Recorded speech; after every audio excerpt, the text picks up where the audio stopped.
সকাল থেকে জল ঢালছি, আবার ঢালছি ঢালছি তো ঢালছি।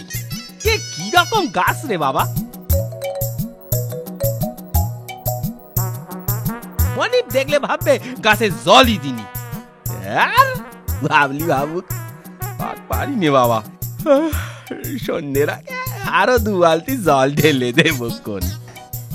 বাবারি, সকাল থেকে কি ছোটান না ছোটালো। কাল আমি আর গরু চড়াতে আসছি নে, আমি গাছে জল দেব আর কেলোদাকে পাঠাবো গরু চড়াতে। একটা উপায় করতেই হবে। কি কেলোদা, দিনটা কেমন কাটালে বললে না তো?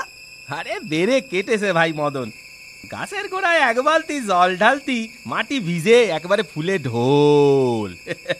কাজ কাম সেরে সারাদিন ঘুমিয়েই কাটাল। আর তোর কেমন গেল বললি না তো? আমারও বেড়ে কেটেছে গো কেলোদা। গরু তো নয়, সাক্ষাৎ মা লক্ষ্মী শান্ত হয়ে দিব্যি ঘাস খেলো। আমিও গাছের তলায় গামছা পেতে আরাম করে ঘুমুলুম।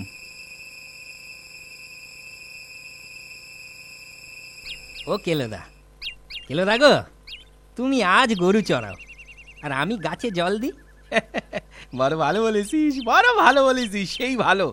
এক কাজ করতে করতে রোজ রোজ আর ভালো লাগে না। গরুটা তো দেখছি বড্ড পাজি, হাত ছুটে পালালো।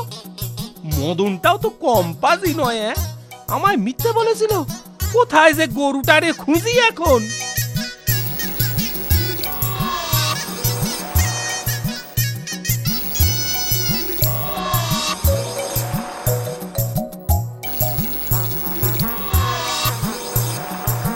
সেই থেকে জল ঢালছি তো ঢালছি, ঢালছি তো ঢেলেই চলেছি, সাঁ করে জল টেনে নিচ্ছি।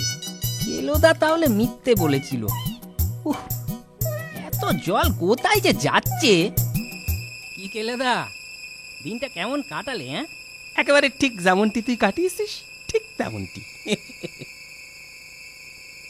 বুঝলে কেলোদা, সৎ কাজ করা বড় কঠিন কাজ গো। ও আমায় দিয়ে হবে না। ঠিক বলিস, আমাদের চুরি করার কাজটা এর সে ঢের ঢের সোজা।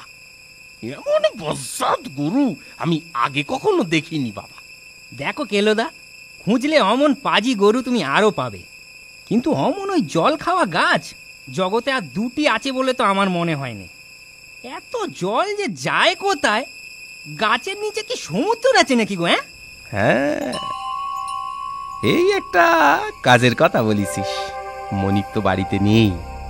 চল না, চল মাটি খুঁড়ে দেখি, সব সব সন্দেহ মিটে যাবে। তাই চলো, তাই চলো।